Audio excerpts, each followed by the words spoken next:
We will get into all of the things we learned about homemaking through the years, some things that will surprise you, some things that might take some guilt off your shoulders when you sometimes compare yourself to, homemakers of long ago. Busted for that, but he was thrown in jail for different it's a crazy book. Because if you are saying yes to something, you're saying no to something else. A woman could be more well-dressed than when she was wearing black. I think almost awkward for them to be like, Maybe. yeah, I'm pregnant, because they wouldn't talk about it. Because they didn't talk about the facts of life, and there was the fact of life standing right in front of you. I don't know. Definitely a sad part of our history, but...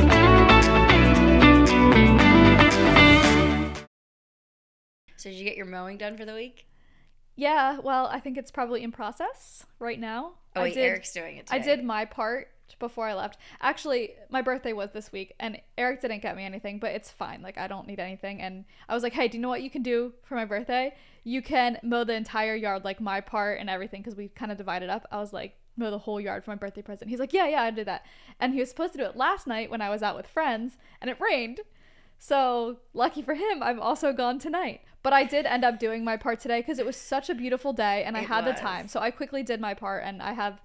there's still lots of yard work that he can do, so hopefully when I come home things will look nice and cleaned up around the house. But I hate mowing. I really do. Okay. I used to love it, like doing the push mowing down when we lived in tourist area, but oh my goodness, there was the worst. I would like mow and the tourists would go past on their like buggy rides, or they'd be driving themselves, coming from New York or wherever, and they would slow down or sometimes even stop. To see the little Mennonite girl? To see the little Amish girl pushing, that's what they thought I was, I'm sure, pushing her lawnmower around in the yard. Like, wow. It was so, I talk about feeling like an animal in a cage. My goodness. Anyway, yeah. I'm like, move along. Yeah, I've never experienced that. It was just like bad, like it was just if it was a certain time of the summer, it just happened all the time. I can guarantee it. But I'm not allowed to mow at all now because Josh got a 0-turn mower, and I don't use a rider mower. That's way too confusing. I'll do the trimming, push mowing part in the sections that the rider mower can't go in. And then, my neighbors drive by and see me looking all grumpy mowing my yard. Yeah, I thought you liked to mow, so I guess I don't. My mom's hot take would be that mowing is like the best chore. I think my mom likes it too because she's like obsessed with it. I mean, she does it all the time. The yard's like a tiny bit long and she's out there mowing. I'm like, my yard's like 6 times this long. Oh yeah, my friend Jaleesa loves it, and she lives in the woods, so I don't think her grass grows near as fast. But anyway, let us know down below, where are you on the spectrum of love to hate ratio with mowing? I guess we should be thankful. We have acres. Yeah. 1.5 acres. That's like a blessing. We have half an acre, but it feels like a lot when it's mowing time. Yeah, I believe it. Anyway, we're going to get into today's topic, which is like a little out of pocket, but not really. It's like right with our niche, I feel. Yeah. I don't know what we're going to call this one yet, but basically I thought we could compare and contrast homemaking now versus in the olden days, because no, we're not sitting here with our Bibles, as it may look. It is a very rare experience, I feel, to have your own family history documented in story form. But if you've read Laura Ingalls Wilder, I feel like this is akin to that. Yes, very much. It's just all compiled together in one book. It looks so daunting, but I had to think of that. Like, you read 9 of Laura Ingalls Wilder books, this is like a couple of those combined. This is one life in one book. Yes, but it happens in Lancaster County, and it's our great-great-grandmother's life. Yes. There is... We're not trying to sell this book to you guys, but it is really, really intriguing, very interesting. It's a treasure. It really is. I mean, it's about our people and our little area. I mean, we know the places that she's talking about. We know the people. It's basically a history lesson. Like, it talks about the Great Depression and World War II and when cars were invented. But did you ever stop and think how that impacted people's daily lives? No, they don't put that in the history book. They put the facts and the dates and the inventors' names, and that's about it. Like, what is it like to be a German-speaking person in World War II and World War I, and to like feel disdain from people when you speak, just because of how you speak? Our great-great-grandpa is the second protagonist, I would say, of the book. His wife is the main one. But yeah, he was a riches to rags story, pretty much. I feel like everything he did turned to gold at the beginning of the book. Mm-hmm. And by the end, he had 3 farm fires in 3 months. He lost over $10,000, which, do the math before inflation, crazy amounts of money. He also like made some investments that in a different time would have done really well. It wasn't like crazy risky investments. It was smart, wise choices, but just because of the Great Depression, he lost a lot of money on some of his investments. Like, he bought an orange grove or something in Texas, was it? Yeah. And that ended up being a really bad idea. Because of the timing. Right before the Great Depression, and there was a drought and all of that. I just love how this book shows the humanness it does not just paint these people as heroes. He actually had a still, and he was doing some bootlegging. Moonshine right out of his farm here, right down the road, a couple miles. And he never got busted for that, but he was thrown in jail for different it's a crazy book. If you can get through the first couple chapters not being a Lancaster Countian, you will love it. The first couple chapters are pretty heavy on like the history in the area and like things like that. But yeah, anyway, we will get into all of the things we learned about homemaking through the years, some things that will surprise you, some things that might take some guilt off your shoulders when you sometimes compare yourself to, you know, homemakers of long ago. And I just think this is going to be a really fun discussion centered around the topic of homemaking. But before we get into that, we need to do our Homemaker Helper. I left you hanging there. Yeah, thanks. Yes, I have a decently long question from someone who, her name is Megan actually, and she was just saying how she's like-minded like us, blah, blah, blah. She had a whole nice paragraph at the beginning we'll skip over. But then she says, my husband and I both frequently talk about the idea of wanting to move to Lancaster County due to the good influence of the Mennonite and Amish communities. Religion, work values, modesty, etc. But unfortunately, due to my husband having shared custody of his son from a previous marriage, that isn't possible just yet. My question, or rather the advice I am looking for, is how do you turn down the noise and societal pressures of what we are being presented with today? I struggle with this often, and I don't want my desire for a more simple way of life to get in the way of loving the one I currently have. I know this is a very loaded question and probably is a bit confusing. Thank you so much for all that you both do and the inspiring content you bring to the world of social media.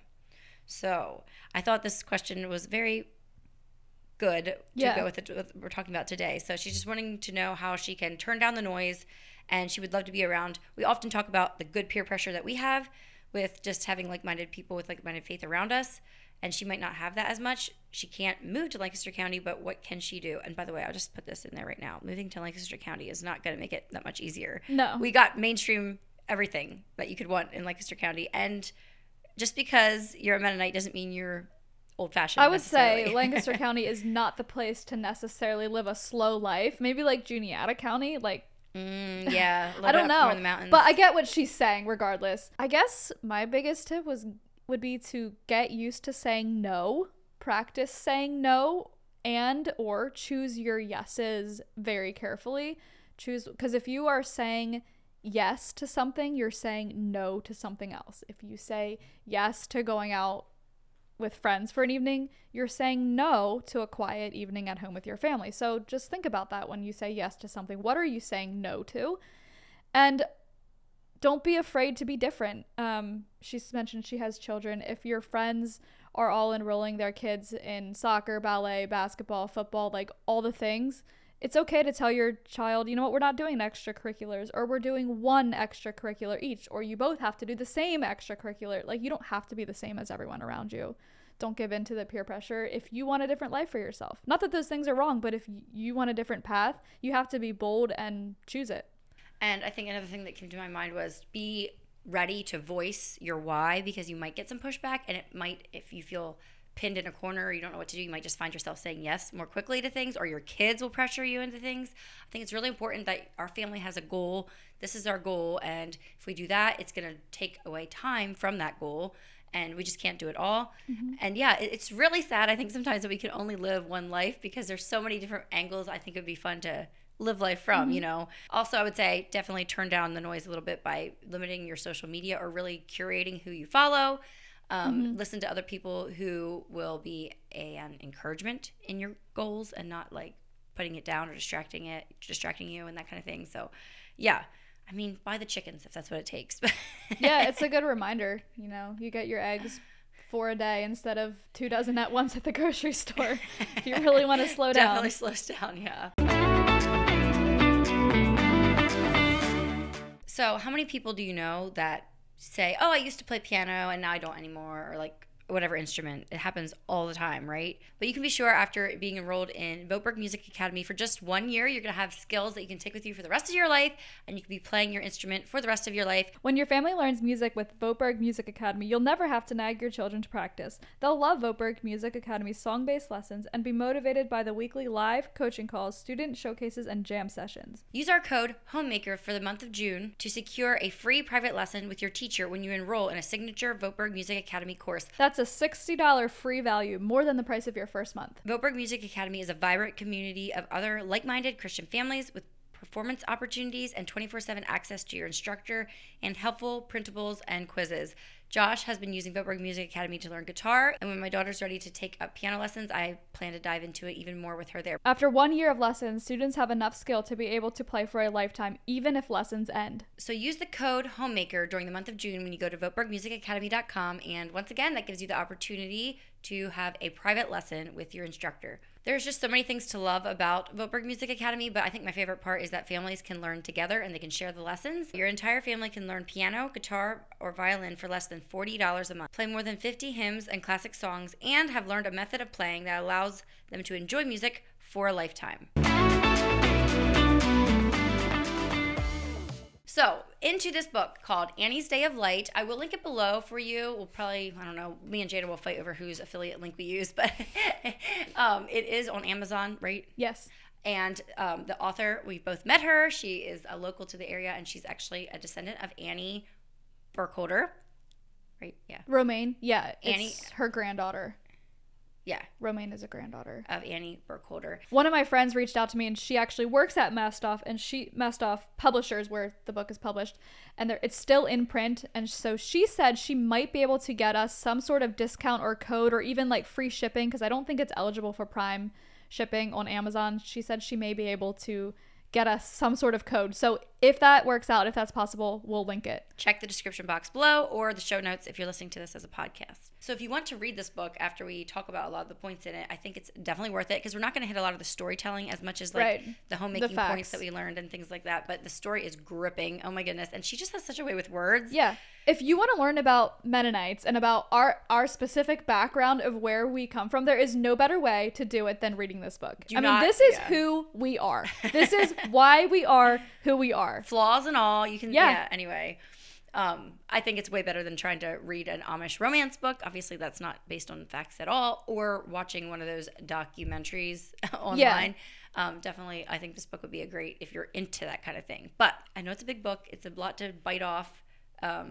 But I think I learned a lot about homemaking through it. For starters, you open the first chapter up, and there is my great-great-great-grandmother out in Indiana. They moved out west to try to get cheap land, but it didn't work out because everything else was more expensive out there. They moved out there. There was a barn fire, which my great-great-grandma helped to start unknowingly as a 3-year-old. She was an accomplice to the barn fire. Yeah, so that happens in the first chapter, but you find our great-great-great-grandma helping to put out the fire, 9 months pregnant. In fact, she had the baby 3 days later, and I just had to laugh. I'm like, that checks out. That's in my blood. We don't coddle women. We expect them to pull their weight, and like it talks about that a lot through the book. You know, she had her duties, and Elam had his duties. Elam is the husband. Different but equal. Yeah, it was very like, wow. I know my great-great-grandparents were, do we keep saying great-great? I know our ancestors were not feminists by any means, but they definitely valued women. I mean, I don't know like how we're skipping around, but one of my notes is that he bought all of his sons a car, and he bought his daughters a car too. And he bought his son's farms and his daughter's farms. Yeah. I don't know where he got all that money from. It was crazy, but well, back then land was a little different. But yeah, some of it got taken away again. All of it got taken away. You'll have to read to find out. But yeah, I was just, that was the one thing I thought of right away. We always have this connotation that back in the day, the men were like these, you know, wife beaters, or like, bring me my pie, man, like lady or whatever. It's a really good point. And she was there helping put out the fire. She had her baby 3 days later. And so, I don't really think we want to talk about pregnancy too much, but I had to think like right now there's a movement for taking 3 weeks in bed, like a week in the bed, a week around the bed. Yeah. That thing. In the bed, on the bed, around the bed. Yes, that's right. Anyway, back then it was indecent for a woman to go out and about in public for the 6 weeks before she had her baby. Birth. Yeah, which I don't know why. Like, wasn't it called like confinement? Yeah. I guess they didn't, like, they dressed very like loosely and stuff. So maybe that's when you really showed the last 6 weeks or something. And it was very, I think, almost awkward for them to be like, I'm pregnant, because they wouldn't talk about it. Because they didn't talk about the facts of life, and there was the fact of life standing right in front of you. I don't know. Definitely a sad part of our history, but like, it was not spoken about. Miscarriage was brought up several times in this book, and that's just not something they talked about. I appreciated, though, how she made it clear that it was sad. Like, you can see her grieving.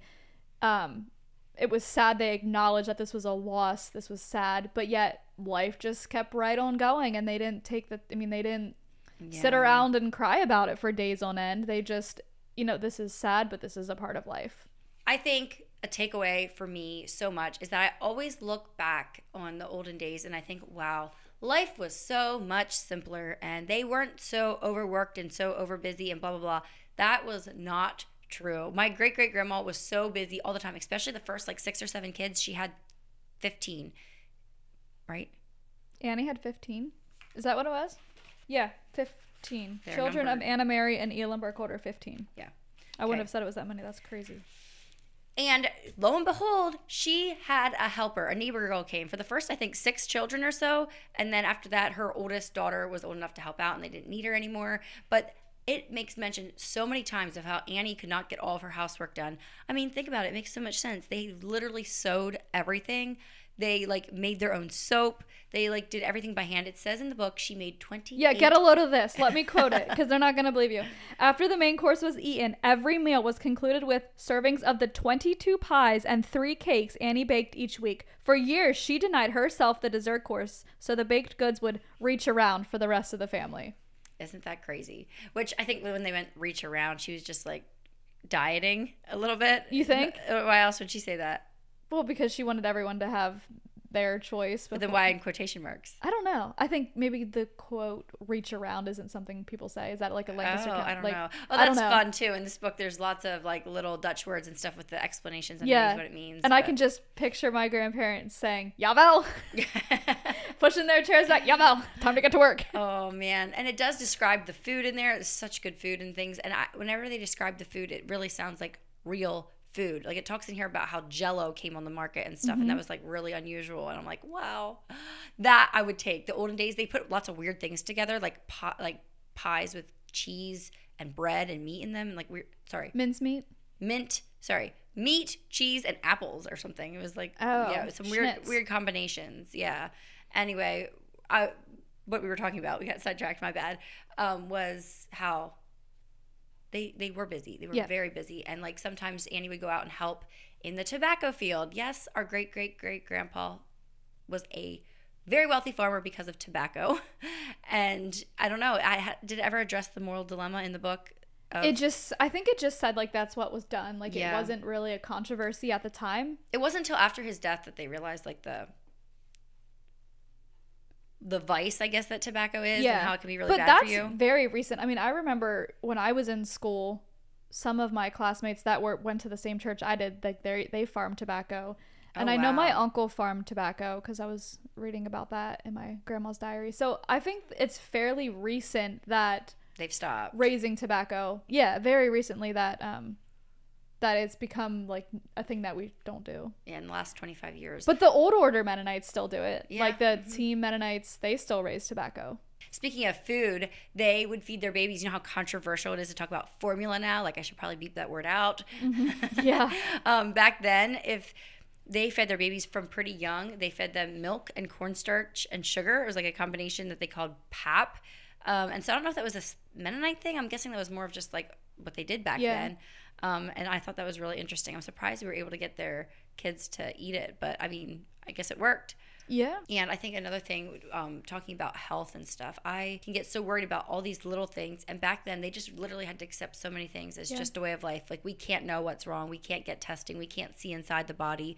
Penicillin wasn't even invented yet towards the beginning of the book. Yeah, I have that in my notes, too, how sickness was just, sick kids are one of the worst parts of my life. The thing that gets me the most stressed is when my child has a cough or, whatever. That is my thing. That's hard. And her kids got sick. She's like, well, guess you can't go to school today. And they had whooping cough and, no biggie. And they just took it as it came and dealt with it. However, because of that, they did have some lasting effects from some of the illnesses. In particular, our grandma, Lydia, their oldest daughter, great grandma Lydia, their oldest daughter, she had undiagnosed appendicitis. So she was in bed sick with a fever for weeks, right? And they didn't know if she was gonna make it. But looking back, what they think happened is her appendix ruptured and was never removed. So she had this rotten appendix in her. And years later, she had an operation for something, and there was like just goo in her abdomen area. She ended up dying fairly young. Was she in her 60s? Yeah. When she died, she had a lot of health trouble, and probably from that. So just they were callous about illness because they had no other choice. But we are very grateful to have the medical advancements that we have today, for sure. Yeah, like the prenatal care, there was none because there's nothing you could do one way or the other to swing things in one direction or another. You know, you just ate and slept and did your best, and that's all you could do. This goes into the next topic of the parenting was a lot more hands-off, whether that's from the fact that they had 15 children and a farm to run and things like that. But like, I think it was Lester, one of our great uncles, he stepped on a nail and his mom didn't find it for like 4 days or something because he didn't complain about it. He just like limped around, and then she saw him limping pretty bad, and he almost died from it because the poison was going up further and further, and they actually had to like lance his leg. It was very gruesome. It was very awful. Every day they'd hold him down and do it, and he just so survived. They said the next place it's going to go to his heart, but instead it slowly went back down, and they think it was a miracle. Yeah. Or the doctor said he gives more credit to Annie's prayers than to his medical care. Yeah, because they did not have much to go on, and like they lived through the world. She was born in like 1880s, so she lived through she was parenting like our age during World War I and the Great Depression, and then she was a little older during like World War II. She was a grandma and stuff by then, but when the soldiers all came back, you know, they weren't allowed to go, they didn't go to war. They were conscientious objectors. They were Mennonites, and they didn't want to bear arms. That's something that we still do to this day.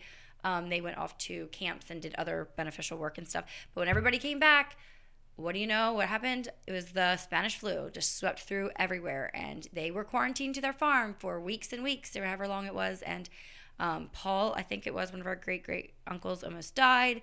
And they were quarantined, and you didn't hear about it being a political thing or anything. It was just like a part of life. Like, okay, well, it was just very, very interesting how things were viewed back then. It was kind of the same stuff that happens now, but and so many people died. There were so many funerals that couldn't even happen because people weren't allowed to gather. People couldn't have weddings. It was so similar. And along the lines we were saying too, we're hands-off parenting. I thought it was interesting. This is kind of going back again, but how an older sister was assigned to the raising of the new baby while Annie did the outside summer work. One of the older sisters was in charge of taking care of the baby. So I'm not sure if that was giving an older sibling an appropriate responsibility or inappropriate responsibility, but that was life. Yeah, and also I think they worked so hard. Taking care of the baby was definitely like a privileged job. Oh yeah, like they were very I would happy. have preferred it for sure. Just some random fun facts. It said back then in the day, no woman could be more well dressed than when she was wearing black. I'm like, that's still to this day, very classy color. I don't know why, but all their best dresses were in black, except their wedding dress was always gray. No white. I thought it was interesting. Our great-great-grandma only had a 6th grade education because she was the oldest. And so she missed so much school that by the time she actually dropped out at like 14, I think that's when they did, 14 and 15, it kind of changed through the book. She had only had a 6th grade education from all the half days and full days she missed because she literally had to stay home and help the family survive by like cranking the wringer washer and things like that. So I mean, she lived and has great-grandchildren to tell about it and stuff, but it does sound, it's just very different times. Very different. I think it just was a reminder to me, like, some of these societal rules and stuff we make are very much a privilege. It's very much a privilege to be like, we don't let our children, you know, work and things like that and, you know, farm them out. And there's in other countries where, you know, there's children working just so that there can be food on the table. Yeah, and the Bible does say if you don't work, you don't eat. It doesn't specify once you're 18. Yeah. If you don't work, you don't eat. Sounds like we're promoting child labor here. We're but not. You get what we're saying. It's a very privileged era, you know, that we're living in if we can have things like that not be the norm. Right. Also, they drank mint water, which I talked about, I think, in a previous video, how I want to do when Josh worked with an Amish construction crew back when he was like 15, 16, they would make mint water. It's just mint extract and a little bit of sugar in like a gallon of water. And when you drink that, you don't get sick from drinking too much water. You know, when you're really thirsty in the hot sun. Eric claims he did. He said one time he drank so much peppermint water that he threw up, and he hates it to this day. Okay. But I think it replenishes your like electrolytes or something. Yeah, it's electrolytes and it replenishes it better. But yeah, I'm sure too much of anything is gonna make you sick. But it helps. They did that way long ago, in 1902 and stuff. They knew what they were talking about. Our great grandpa Elam was not always the most upstanding church member and Christian. It says in the book several times he didn't take his faith as seriously. He was put off church several times for drinking problems and tobacco. And I like how she did not sugarcoat it. I'm not saying he's a bad egg, but there's, every human, whether they're a Christian or not, has their baggage and their struggles. And he was not the spiritual pillar that he should have been for his family. But I love how so many of the children would look back and say how Annie was like the reason I think it was Lester says that Annie is the thing that got his family through so many hard times and things like that. And she didn't nag Elam, and she didn't shame him, and she didn't fuss at him. She cleaned his spittoon every week. She just, she would encourage him, or, he knew. Yeah. He knew. He wrecked his car drunk driving, literally, in 1920 or whatever, when they drove those Studebaker things. Yeah. And he said he would never drink again. Or drive again, which he never drove again. We don't know about the drinking. But. Yeah. So she, whether, maybe she could have been more, okay, we're not doing this anymore. Whether it was right or wrong, she was very kind and... yeah, she didn't really say much at all, according to the book. She just it says several times, he knew she disapproved. He knew she disapproved, and she didn't need to say anything. That would be hard. That man put her through so much. She laid on the bed and prayed for him the night he got hauled off to the police station for questioning, which they beat him. That wasn't a crime that he even committed. No, he was just being accused of insurance fraud. They were saying he burnt his barn down for the insurance money because people were storing their tobacco in his barn like a warehouse, and tobacco prices had dropped so badly that it was better just to burn your own tobacco. So people would, they were accusing them of they could get more insurance money than money from selling the tobacco, and he would not admit to doing that, and he didn't. It was found out then later that someone else did it. I don't even know why person did it. That person's tobacco was in there. Oh, was it that? Okay. So it was insurance fraud. It just wasn't him. Yeah. And they beat him trying to get him to confess to this crime that they allege that he did. And he wouldn't confess because he didn't do it. Yeah, and they came back 2 more times after. And so she's I cannot imagine, there goes her husband in the police car, crazy. And Elam definitely had his flaws for sure. But I think when it came down to it, he was a strong man, because think of it he lost everything and started all over at a pretty old age. I mean, he was 50 and he had to file for bankruptcy. They sold off all the farms he'd bought for his children, and we're not ruining the whole story here if you want to go buy the book. He lost everything because there's so many more interesting details than this. I think a weaker man couldn't have dealt with that. Whether they would just sink into a deep depression and wallow or end it all, end their own life. He got back up. He was depressed, but he got back up and he went back to work and ended up, spoiler, paying off his farm again. Yeah. And he was very proud of it when he was done. And it's impressive to me that he had the mental fortitude to keep going even when he literally lost everything. I think you read about, when you hear about other people's troubles and stuff, it can make your own troubles seem a little bit smaller or stuff like that. But it's just interesting to see how we've had the same troubles, not maybe the exact same ones, but through all of time, and it just put things in perspective. And I can literally hear my great-great-grandma's voice, at the kitchen sink when I'm working and stuff. It was really, really good to read. But you were talking about Annie and how she really was the pillar of spirituality for their family. And what were you talking about with emotionalism and everything? Well, towards the beginning of the book, it describes how Annie went to a revival meeting, which was kind of forbidden.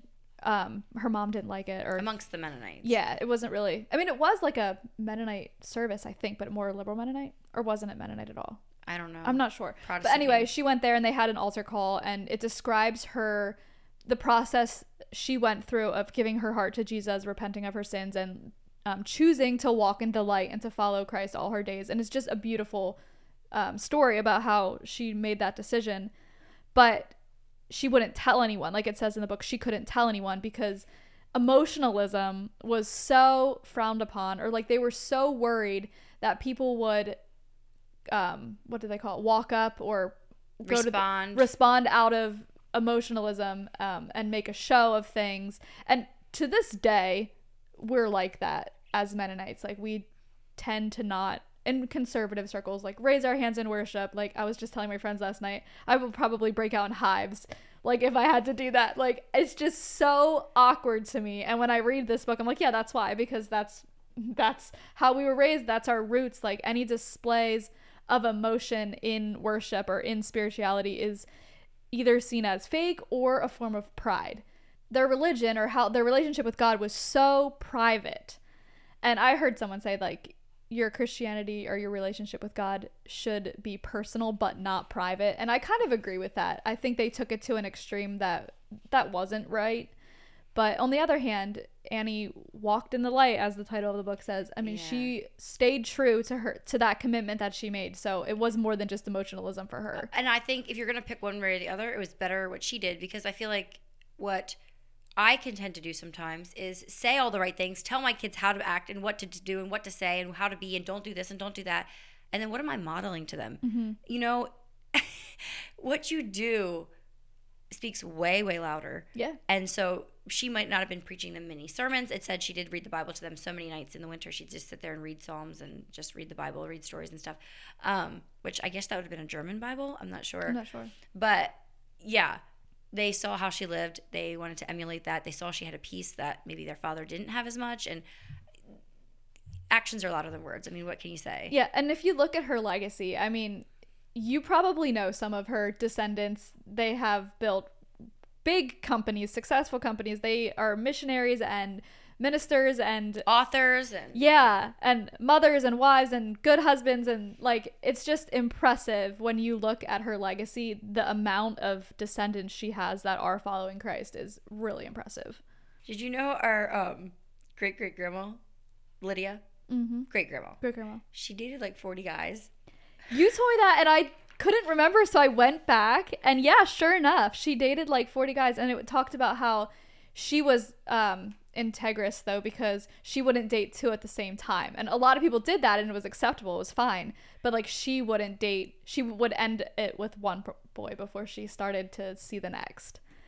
But she had dates, like they had like date books and she had them scheduled, I guess.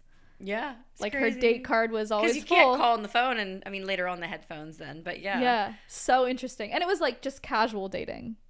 Yeah, I mean, like friendship type of stuff. Yeah, which I don't know. I think it's, super interesting. I wanted to talk about hospitality a little bit. And, you know, we try to be hospitable now. We try to be the hostess with the mostest and all this. Oh, my goodness. Listen, these people back in 1910 and stuff, they had one church dress, you know, and two other outfits maybe. You know, they shared the bathwater down to the baby, you know, started with the baby and went on up through.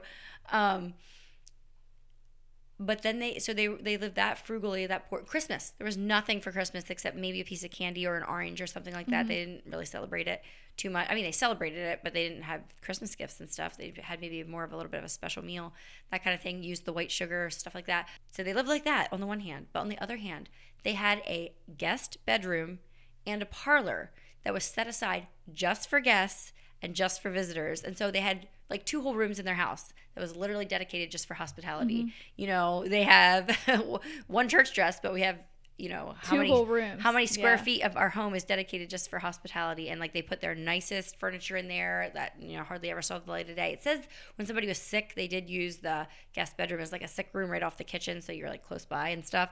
But yeah, I was just like, wow, they really like sacrificed to be hospitable. You know, it wasn't just like fun or like, it was, and they also had lots of beggars and tramps that came through, and they always knew at the Burkholder farm they were going to get something, which I thought was pretty crazy. That.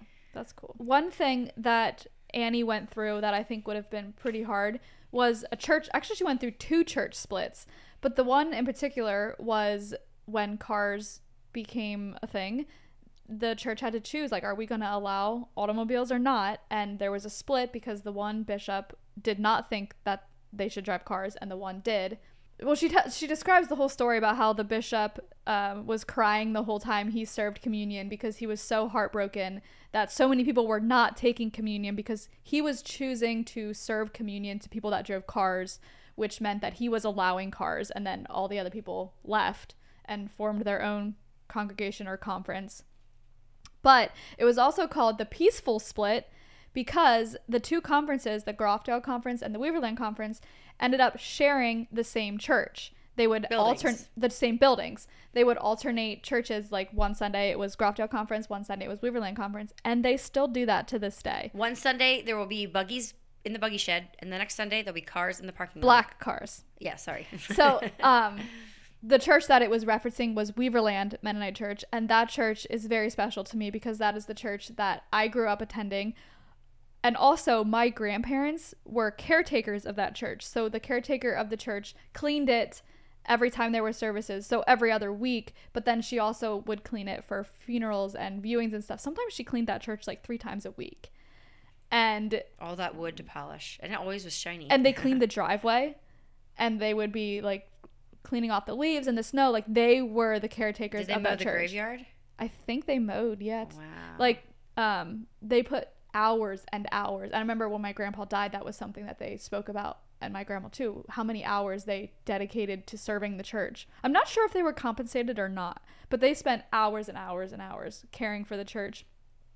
And in the book there's a picture of the church, and I just think that's really special because my grandparents poured so much of their life into the Weaverland church. So this is our June episode, and I just wanted to read how she describes June here, just to give you a little taste for the book, in case you want to buy it. No, she's not paying us to do this episode. We just really, truly love it. I've read this book 4 times now, 3.5. I'm almost done with it the 4th time.